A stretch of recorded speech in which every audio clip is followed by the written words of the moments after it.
Willkommen im Garten. Wenn der Winter langsam nachlässt und die ersten wärmeren Tage zurückkehren, beginnt auch im Hochbeet eine neue Zeit. Oft ist es einer der ersten Orte im Garten, an dem man spürt, dass sich etwas verändert. Die Erde erwärmt sich langsam. Alte Schichten arbeiten weiter und unter der Oberfläche beginnt schon neues Leben. Bevor jetzt aber gesät oder gepflanzt wird, lohnt es sich, einen Moment innezuhalten. Denn ein Hochbeet braucht im Frühling nicht sofort Fülle. Es braucht vor allem einen guten Anfang.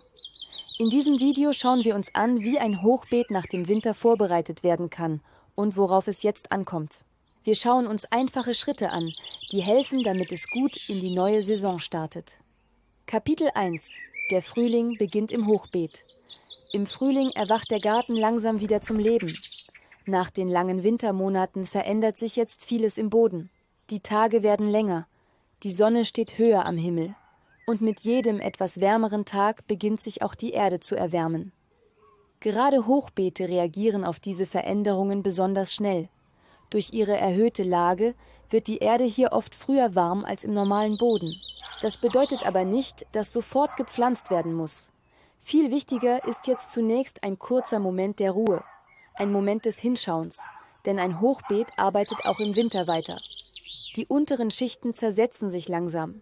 Organisches Material verwandelt sich Schritt für Schritt in neue Erde. Wenn der Frühling beginnt, ist ein Hochbeet deshalb oft verändert. Bevor also neue Pflanzen einziehen, lohnt es sich, das Beet erst einmal in Ruhe zu betrachten. Hier beginnt die Vorbereitung für das neue Gartenjahr. Kapitel 2: Was der Winter im Hochbeet verändert hat. Über den Winter bleibt ein Hochbeet nicht einfach stehen, wie es ist.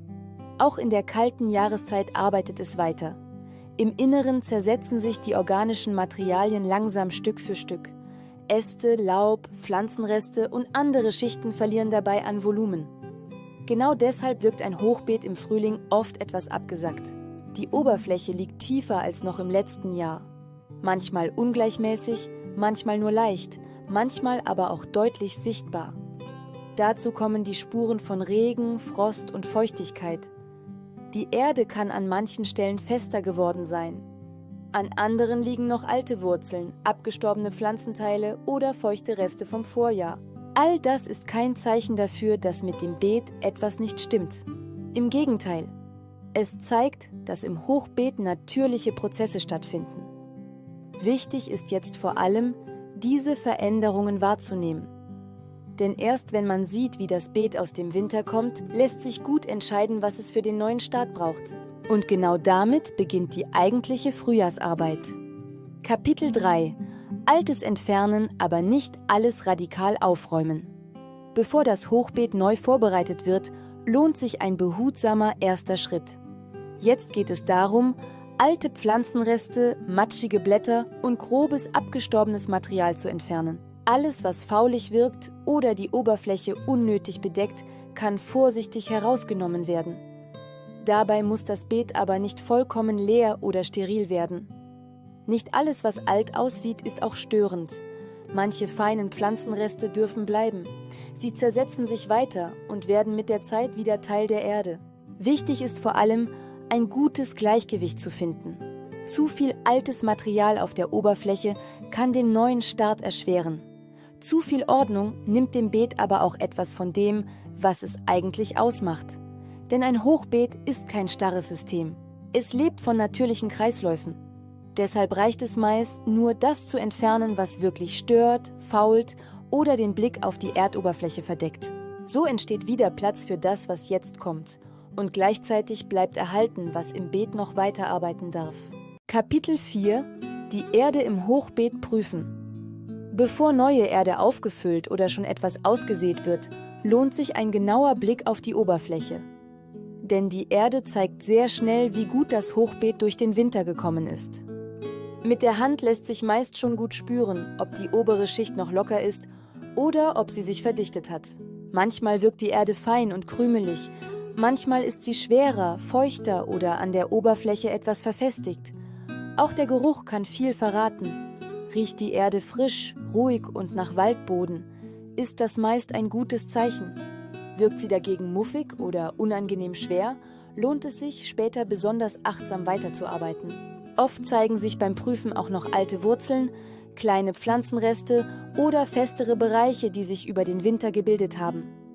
All das hilft dabei, das Beet besser zu verstehen.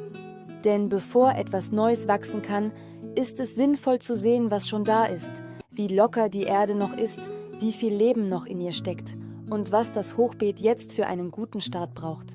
Aus diesem ruhigen Beobachten entsteht eine Vorbereitung, die nicht nur ordentlich wirkt, sondern dem Beet auch wirklich gut tut. Kapitel 5: Das Hochbeet wieder auffüllen.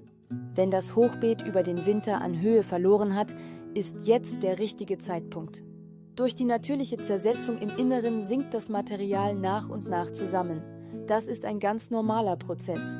Gerade im Frühling wird oft sichtbar, wie viel Volumen dabei verloren gegangen ist. Damit neue Pflanzen gut starten können, braucht das Beet nun frische Erde. Dafür eignen sich zum Beispiel reifer Kompost, gute Gemüseerde oder lockerer Humus. Wichtig ist vor allem, dass das Material nährstoffreich, fein und gut durchlässig ist. Die neue Erde wird nicht einfach nur oben aufgelegt. Sie verbindet sich nach und nach mit dem, was im Hochbeet bereits vorhanden ist. Oft reicht schon eine moderate Schicht, um die Oberfläche wieder auszugleichen und dem Beet neue Kraft für die kommende Saison zu geben. Dabei geht es nicht darum, alles komplett neu zu machen. Vielmehr bekommt das Hochbeet jetzt genau das, was ihm nach dem Winter fehlt. So entsteht wieder eine gute Grundlage für alles, was in den nächsten Wochen wachsen soll. Und das Beet gewinnt Schritt für Schritt seine Balance zurück. Kapitel 6: Die Oberfläche lockern und vorbereiten. Nachdem das Hochbeet aufgefüllt wurde, bekommt nun die obere Schicht noch einmal etwas Aufmerksamkeit. Denn selbst gute Erde braucht manchmal einen kleinen Impuls, um wieder offen und aufnahmefähig zu werden. Mit einer kleinen Kralle, der Hand oder einem feinen Gartengerät lässt sich die Oberfläche nun vorsichtig lockern. Dabei geht es nicht um tiefes Umgraben. Es reicht völlig, nur die oberste Schicht behutsam zu bewegen. So kann die Erde wieder etwas luftiger werden, Wasser verteilt sich gleichmäßiger.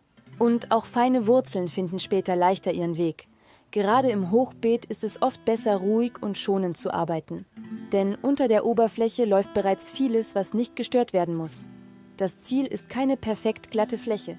Wichtiger ist eine lockere, lebendige Struktur, in der Saatgut und junge Pflanzen gut ankommen können. Mit diesem einfachen Schritt wird aus einer winterlichen Oberfläche langsam wieder ein Beet, das bereit ist für neues Wachstum. Kapitel 7: Was jetzt schon ins Hochbeet kann. Wenn das Hochbeet vorbereitet ist, beginnt langsam der schönste Teil. Jetzt stellt sich die Frage, was in dieser frühen Phase bereits einziehen darf. Gerade im Frühling hat das Hochbeet einen kleinen Vorsprung. Die Erde erwärmt sich meist schneller als im restlichen Garten. Dadurch können erste robuste Kulturen hier oft früher wachsen. Besonders gut eignen sich jetzt Pflanzen, die mit kühleren Temperaturen gut zurechtkommen. Dazu gehören zum Beispiel Radieschen, Pflücksalate, Spinat, Rucola oder Frühlingszwiebeln. Wichtig ist dabei, nicht zu viel auf einmal zu wollen. Das Hochbeet muss jetzt noch nicht vollständig bepflanzt sein. Oft ist es sogar besser, mit den ersten passenden Kulturen ruhig zu beginnen und das Beet nach und nach weiter zu füllen. So bleibt genug Raum, um zu beobachten, wie sich die Erde entwickelt und wie gut die ersten Pflanzen anwachsen.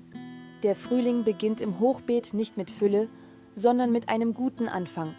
Und genau dieser erste, einfache Schritt entscheidet oft darüber, wie harmonisch das Beet in die neue Saison hineinwächst.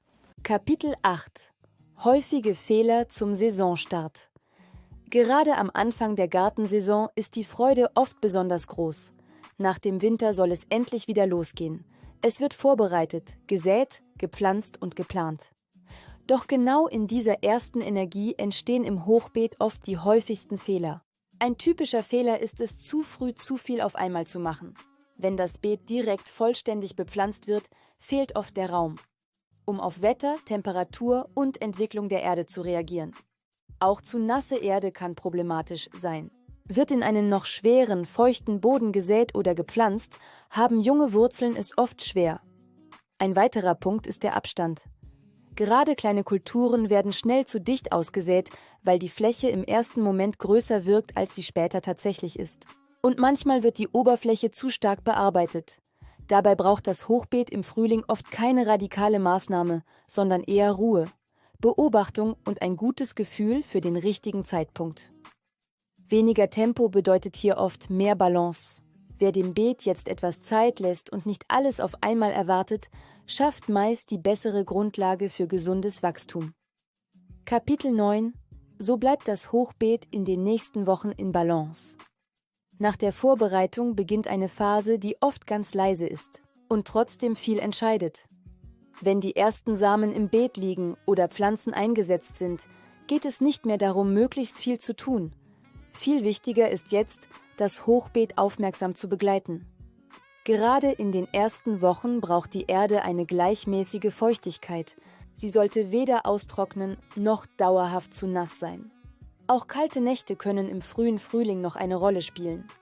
Dann kann es sinnvoll sein, junge Kulturen vorübergehend etwas zu schützen, zum Beispiel mit einer leichten Abdeckung oder etwas Vlies.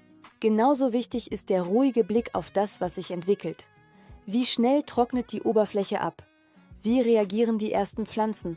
Wo wirkt das Beet ausgeglichen und wo braucht es Unterstützung? Ein Hochbeet kommt gut in die Saison, wenn es aufmerksam beobachtet wird.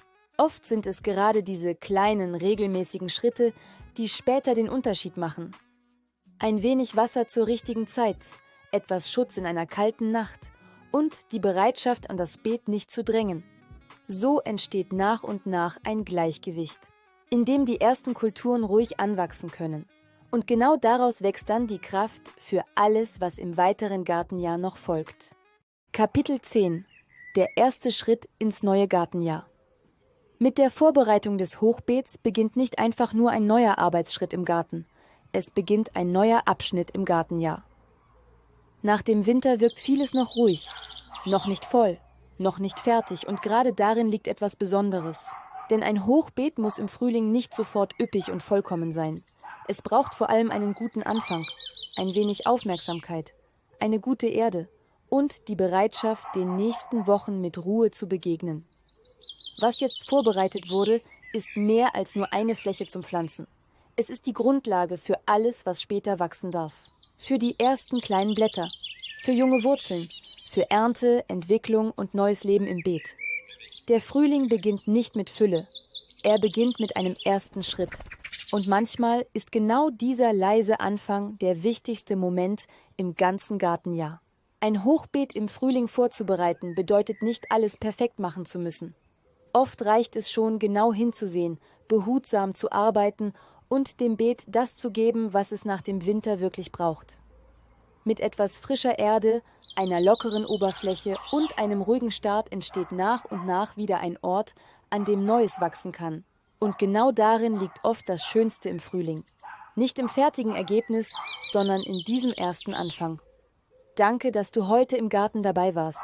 Ich wünsche dir viel Freude bei der Vorbereitung deines Hochbeets und einen guten Start in das neue Gartenjahr.